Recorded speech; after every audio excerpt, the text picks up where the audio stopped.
Olá, amigas e amigos. Hoje nós vamos continuar apresentando os vídeos sobre a doutrina dos espíritos.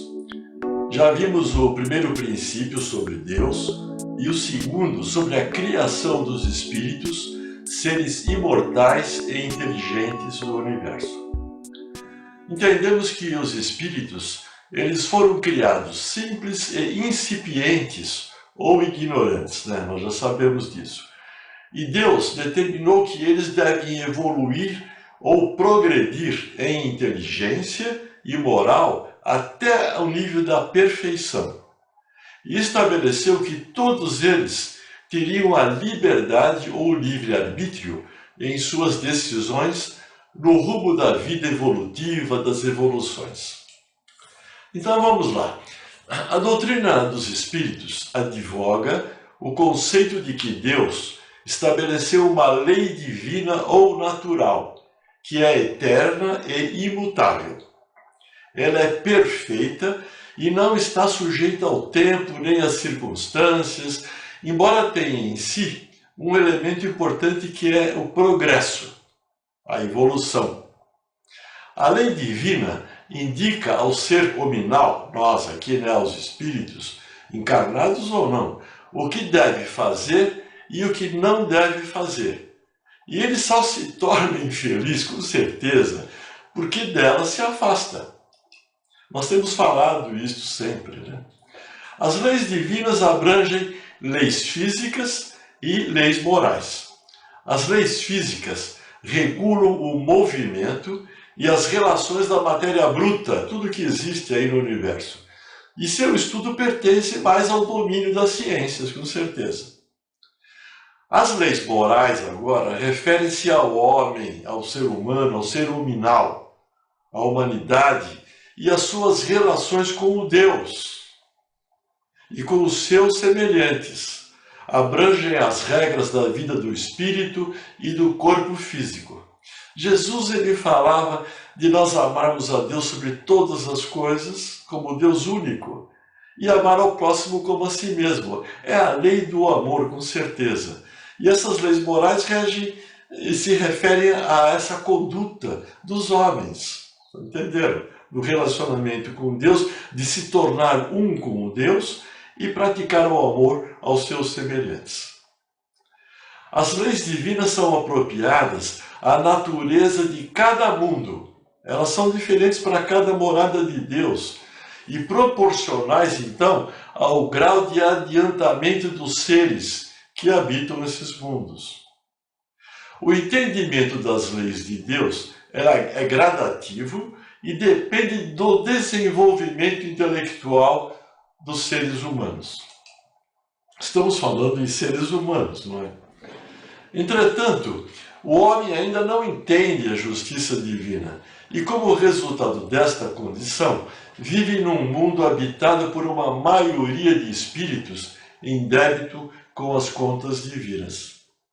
Por isso que nós estamos aqui localizados numa morada de provas e expiações.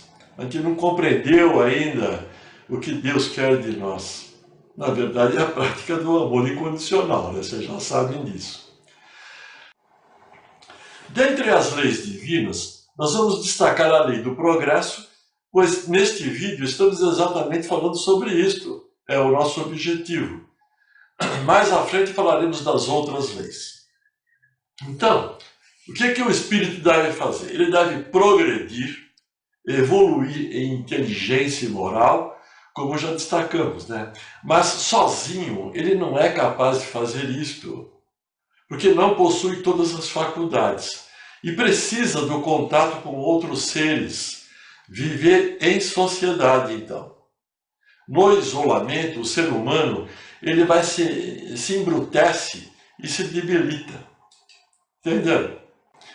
Os espíritos ditaram a Kardec que há dois tipos de progresso ou evolução. Já falamos, mas estamos agora dando essa ênfase. Temos a evolução intelectual e a evolução moral ou espiritual. A evolução intelectual precede sempre a evolução moral, mas esta nem sempre acompanha aquela. Exemplo disto é que um ser humano, por exemplo, muito inteligente, pode não praticar os princípios morais. Estamos cansados de ver isto nesta humanidade terrestre. O progresso intelectual, ele engendra o progresso moral, fazendo compreensíveis a dualidade, isto é, compreender o bem e o mal que existe aqui nesse nosso planeta.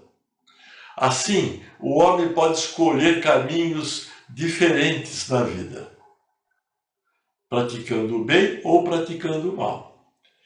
Todavia, o desenvolvimento do livre-arbítrio acompanha o da inteligência e aumenta a responsabilidade dos atos.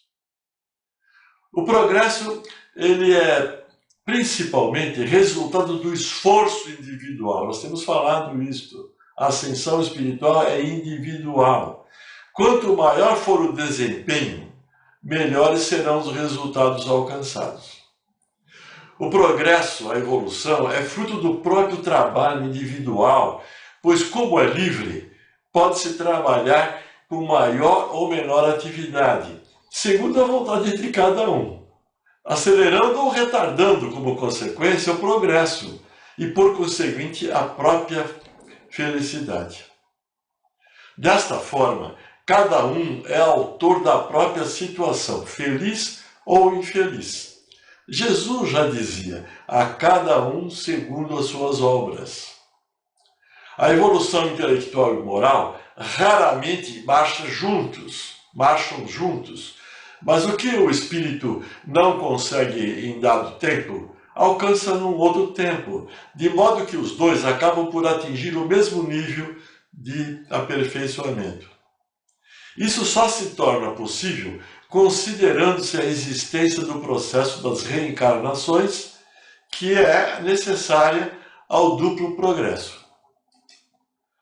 Observando-se, então, os diferentes graus evolutivos existentes na humanidade terrestre, compreende-se que uma só existência corporal é manifestamente insuficiente para o espírito adquirir todo o bem que lhe falta e eliminar o mal que lhe sobra, com certeza, porque nós estamos num planeta de grandes sofrimentos, de grande imperfeição espiritual.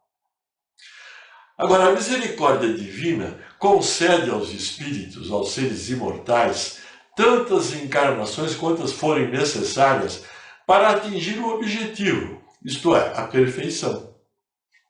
Assim sendo, cada encarnação ou existência no mundo material é um passo avante no caminho do progresso. O progresso é cumulativo e não retrograda. Assim, o espírito evolui em inteligência e moral de forma gradativa e ascendentemente nas diversas reencarnações. Não há céu, não há inferno, com certeza. A doutrina espírita, nesse aspecto, ela é excelente no sentido intelectual. Entretanto, para o controle da qualidade desse desenvolvimento, não existindo céu e inferno, Deus estabeleceu uma lei, isto é, a lei de causa e efeito, ou também denominada de ação e reação, ou a lei do karma lá do budismo, que é bem diferente da lei de ação e reação da doutrina espírita. Eu devo destacar que esse processo ascensional acontece tanto no mundo espiritual como no mundo material, mas mais principalmente no mundo material, quando então o espírito estará encarnado. Nós vamos estudar a reencarnação num próximo vídeo, que é outro princípio doutrinário da doutrina espírita. Então, amigas e amigas, olha, eu vou fazer um resumozinho importante agora. Até aqui, nós temos que os espíritos são criados por Deus simples e incipientes, ou ignorantes, né? Eles tornam-se imortais após a criação e devem evoluir em inteligência e moral. Isto é, devem seguir a lei de evolução ou progresso em direção à perfeição. Vocês estão entendendo, né? Agora, por outro lado, Deus permitiu o livre-arbítrio aos espíritos e estabeleceu uma lei de controle de qualidade do aperfeiçoamento intelectual e moral, denominada de lei de causa e efeito, que já falamos. Então, veja bem, Deus criou a todos nós simples e incipientes, temos que trabalhar essa evolução em inteligência e moral, deu liberdade de ação para nós podemos escolher o bem ou o mal, com certeza. E também para controlar esse caminho de aperfeiçoamento, ele estabeleceu essa lei de ação e reação ou causa e efeito. Compreenderam como é que é? Então, o duplo progresso vai acontecer, moral, né, e espiritual, esse duplo progresso, ele vai acontecer no mundo espiritual quando o espírito está desencarnado ou no mundo corporal quando ele está encarnado. E para que isso possa acontecer, Deus estabeleceu o quê? A encarnação dos espíritos em corpos físicos, no mundo material, a fim dos espíritos trabalharem o progresso moral e intelectual. Aqui na terceira dimensão e quarta, nós temos a escola divina, onde vivemos encarnados na terceira dimensão. Mas eu já falei para vocês que o meu espírito está na quarta dimensão. E acoplado num corpo físico que vive na terceira dimensão. São dimensões diferentes, mas uma unida à outra. Uma está imbricada na outra. Não há separações. Então, nós estamos entendendo essa nossa inserção aqui na vida planetária, não estamos entendendo? Eu espero que sim. E entendendo que o ser humano ele está inscrito nessa lei de causa e efeito. E isso quer dizer que deve assumir a responsabilidade da própria ação. Poderemos ser felizes ou infelizes, é de livre escolha. Então, ou dessa forma, né? O processo evolutivo é uma tarefa difícil e demorada, porque também nós estamos presos às sensações daqui do corpo animal, da matéria, e isso é complicado, de uma certa forma, é um empecilho para a nossa evolução espiritual. E depende de vários fatores. Quais fatores? Por exemplo, o primeiro é o aprimoramento da consciência. Quando eu falo consciência, eu estou falando no meu espírito, que é imperfeito ainda. Eu tenho o livre-arbítrio de escolha, eu posso escolher o bem ou o mal, o que eu quiser. Deus é incrível nesse aspecto. Mas eu tenho que compreender que eu sou submetido a uma lei de causa e efeito. E essa lei de causa e efeito é o pagamento da conta das minhas imperfeições, das minhas decisões no caminho do bem ou do mal. E eu tenho vontade própria ou não de agir desta ou daquela maneira. Eu posso ser um ateu e falar, e dane-se o resto, eu vou ser ateu. E Deus permite isso. Só é que vai ter a consequência desse ato ou dessa decisão. Eu vou pedir que vocês assistam os outros vídeos que eu já publiquei, mas com preferência, principalmente sobre os vídeos da frequência vibracional. Acho que é o 52, 53, 54, 55, há pouco tempo agora, né? Sobre a ascensão espiritual. É frequência vibratória e ascensão espiritual. Então, a evolução moral espiritual é a regra da boa conduta e, portanto, distinguir entre o caminho do bem e do mal. Baseia-se na observação da lei de Deus. Deus colocou lá para Moisés os 10 mandamentos e no Espiritismo nós temos outras leis físicas e naturais que eu estou citando neste vídeo. O bem é tudo que está de acordo com a lei de Deus e o mal é tudo o que dela se afasta. E já destacamos que neste mundo de terceira e quarta dimensões temos a dualidade do bem e do mal. E olha, e o mal é que impera nesse planeta. As forças trevosas, as trevas dominam mesmo a conduta da humanidade, porque é a maior frequência vibratória, inclusive. Então, essas ações trevosas, elas imperam por aqui. E nós temos que sair desta. Como é que nós vamos sair? Fazendo a ascensão espiritual que eu mostrei naqueles outros vídeos. É o segredo da vida, com certeza. Nós já destacamos que a ascensão espiritual ou evolução moral baseia-se no quê? Praticar o amor incondicional, a compaixão, o perdão, o não julgamento, o respeito a tudo, além de trabalhar o apego, os desejos e os desapegos. Essa é a regra. E tudo isso os espíritos devem e podem vivenciar ou praticar, tanto no mundo espiritual, lá quando está desencarnado, como no mundo material, quando está encarnado. É simples, só que é de difícil conquista. Uma das maneiras efetivas para o trabalho evolutivo, que já citei em muitos outros vídeos lá atrás, que podemos adotar, trata-se de uma prática meditativa. Buda já ensinava isso aí, que considera 3 etapas. Primeiro, autoconhecimento. Eu tenho que saber qual é o meu conhecimento sobre isto ou sobre aquilo, sobre as minhas perfeições e imperfeições.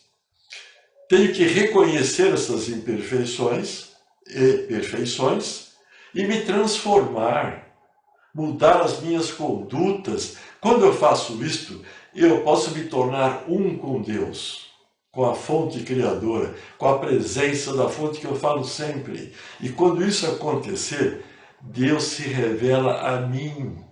E eu vou compreender o meu rumo certo no trabalho evolutivo, espiritual e intelectual. E vou me tornar um ser feliz, mesmo no planeta de provas e expiações como este. O homem tem a liberdade de pensar e, como tal, tem o livre-arbítrio para os seus atos, já falamos disso. Deus permite isso aí. É uma coisa incrível a misericórdia divina. A criatura tem a liberdade de agir desde que tenha vontade de fazê-lo, praticando o bem ou o mal. O mundo tem as suas exigências no controle do livre-arbítrio. A semeadura é livre, já dizia Jesus, mas a colheita é obrigatória. O homem não tem liberdade absoluta, pois todos os indivíduos necessitam uns dos outros. Desde que haja 2 indivíduos aqui no planeta, juntos, há direitos a respeitar. E não terão eles, portanto, liberdade absoluta. E a liberdade, realmente, ela é conquistada aos poucos, conforme a gente vai evoluindo intelectual e espiritualmente. Deus é justo e tudo leva em conta, mas deixa ao ser humano, à humanidade, a responsabilidade dos poucos esforços que faz para superar os obstáculos. A lei de causa e efeito, então, é uma lei divina e visa a evolução espiritual do ser. Não é uma lei punitiva, precisa entender isso, não tem nada de punição. Não se trata da pena de talião lá, tipo olho por olho, dente por dente. Não é nada disso. Trata-se, isso que eu vou falar agora é importante, trata-se de uma lei, na verdade, ou de um fator de conduta que promove ou estimula a minha mente aqui, do meu espírito e do meu corpo físico, estimula a correção das nossas imperfeições espirituais. Não é punição. Eu entendendo isso é importante. Quando eu pratico o mal e a minha mente compreende que eu estou sofrendo porque eu pratiquei um determinado mal, é um método ou uma lei que estimula a correção das minhas imperfeições. Por que eu sou infeliz? De repente, meu corpo emocional está cheio de bloqueios energéticos pela minha arrogância, pelo meu egoísmo. E se eu começar a corrigir o egoísmo, a arrogância, simplesmente eu elimino esses bloqueios no meu corpo emocional e vou ganhando aperfeiçoamento, vou ganhando equilíbrio mental, emocional, espiritual, e aí a minha mente suprema eu sou é que vai estar no comando da minha vida. Porque eu estou me purificando espiritualmente a cada momento. E Deus vai se revelar a mim com certeza. E eu vou seguir o rumo certo na evolução intelectual e espiritual. Vou me tornar senhor de mim próprio. Bom, e a justiça de Deus sendo infinita, o bem e o mal são rigorosamente considerados por Ele. Não havendo uma só ação, um só pensamento mau, que não tenha consequências fatais. Como não há uma única ação meritória, um só bom movimento do espírito que se perca. Toda falta cometida, todo mal realizado, é uma dívida contraída que deverá ser paga. se não forem uma existência, se-lo-á na seguinte ou nas seguintes, pois todas as existências são solidárias entre si. Estão compreendendo? E eu vou citar algumas coisas lá do Novo Testamento, em Mateus, no capítulo 7, nos versículos 13 e 14. O que fala Jesus? Ele diz o seguinte: entrai pela porta estreita, pois larga é a porta e amplo o caminho que levam à perdição, e muitos são os que entram por esse caminho. No versículo 14, Jesus fala: porque estreita é a porta e difícil é o caminho que conduz à vida. Apenas uns poucos encontram esse caminho. Eu sempre falo de conquistar, porque é tudo difícil, nós temos que conquistar o nosso caminho. Num outro texto, Jesus ele vai enfatizar de forma bem clara e intensa a importância da obediência à lei de Deus, para que a humanidade possa alcançar o reino do Pai, Criador de tudo o que existe. Jesus ele enfatiza dizendo o seguinte: eu, Jesus, porém, vos digo que todo aquele que se encolerizar contra o seu irmão será réu de juízo. Se estiveres apresentando a tua oferta no altar, e aí te lembrares de que teu irmão tem alguma coisa contra ti, deixa ali diante do altar a tua oferta, não está valendo, e vai conciliar-te primeiro com teu irmão, e depois vem apresentar a tua oferta. Jesus continua falando uma coisa importante que eu falo sempre: concilia-te depressa com o teu adversário, enquanto estás no caminho com ele, para que não aconteça que o adversário te entregue ao juiz e sejas lançado na prisão. E Jesus fala uma coisa importante: em verdade te digo que de maneira nenhuma sairás dali enquanto não pagares até o último ceitil. Isso está lá em Mateus, no capítulo 5, versículo dos 20 até 30. Vocês vão lá ver e vocês vão entender isso. Todas essas frases de Jesus, que está no Novo Testamento, têm a ver com a lei de ação e reação.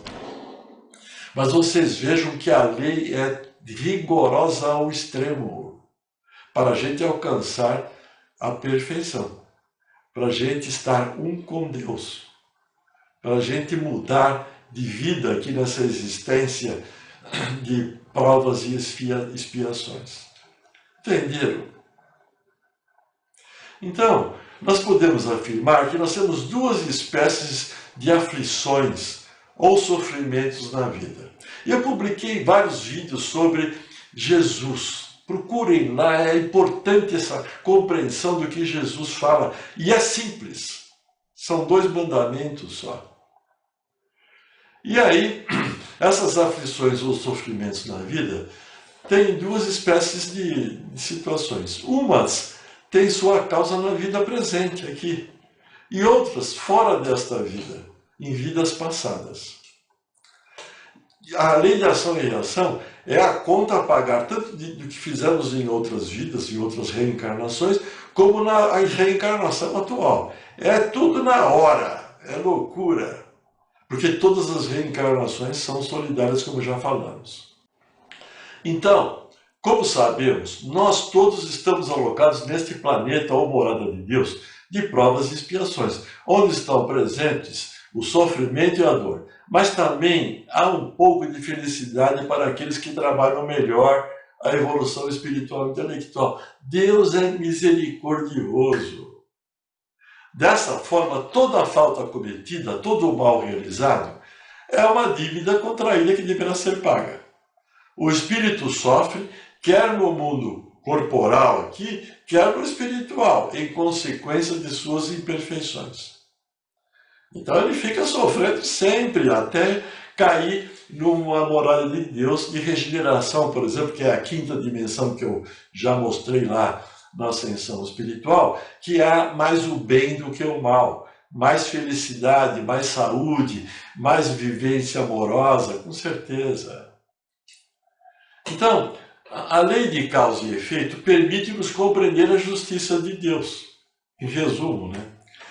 Não há céu e nem inferno. A gente tem a chance de chegar lá no petit comité de Deus. Sentimos que tudo tem uma razão de ser e que nada acontece por acaso. Males e sofrimentos variados que enfrentamos estão relacionados com o nosso passado de outras vidas ou com o presente. E é a conta a pagar. Eu, na minha observação atual, eu vejo pessoas pagar a conta dos males que praticam aqui já nesta vida. Os caras estão roubando, corruptos na política, por exemplo, e são todos infelizes. Observem bem o estresse da vida que eles passam. Não vale a pena. E quando nós temos débitos de outras vidas, estamos pagando a conta também por aqui. E a gente pode sair dessa numa boa, praticando ascensão espiritual. Assistam lá, esses vídeos são importantes. Agora, há outro aspecto importante, como eu estou falando aqui. Se a dor é a moeda pela qual resgatamos o passado, Deus nos oferece a abençoada alternativa à prática do bem e nos tornarmos felizes, senhores de si próprios. Então, amigas e amigos, o homem, assim, num grande número de casos, acho que a maioria, o artífice dos seus próprios infortúnios. Mas em vez de eu reconhecer esses infortúnios, ele acha mais simples, menos humilhante para a sua vaidade, acusar a sorte, a providência, a humanidade. Está cheio de gente nessa aí, acusando o entorno como causa dos seus infortúnios. Na terapia, na psicologia, os psicólogos entendem o que eu estou falando. Bem, amigas e amigos, destacamos neste vídeo os ensinamentos da doutrina dos espíritos sobre o que os seres imortais devem trabalhar. Temos como tarefa a evolução intelectual e moral com liberdade, e essa ascensão propiciará o nosso aperfeiçoamento como seres co-criadores do universo de Deus, e por acréscimo o alcance da felicidade, do amor fraterno, da união com a presença da fonte e tudo mais. Não há céu ou inferno ou juízo final que as outras religiões cristãs advogam. Eu falei rápido esta frase, esse texto que eu estou colocando aqui, mas assistam de novo se vocês quiserem, porque é fácil, né? Então, no próximo vídeo, iremos falar sobre outro princípio da doutrina dos espíritos referente ao processo reencarnatório, que é importante para compreender. Daqui a pouco, nos próximos vídeos, eu vou fazer um resumo para mostrar a nossa inserção nesse planeta e compreendermos o que temos que fazer. Entendeu? Então, até lá, meus queridos amigos, minhas queridas amigas. Nós todos e a presença da fonte somos um. Vocês têm que perceber isso. Vamos juntos e misturados praticando a fraternidade universal, o amor incondicional como meta, não é? Porque a gente não é capaz do amor incondicional absoluto. E compartilhando conhecimentos. O Deus que habita no meu coração, saúde o Deus que habita no seu coração. Namastê.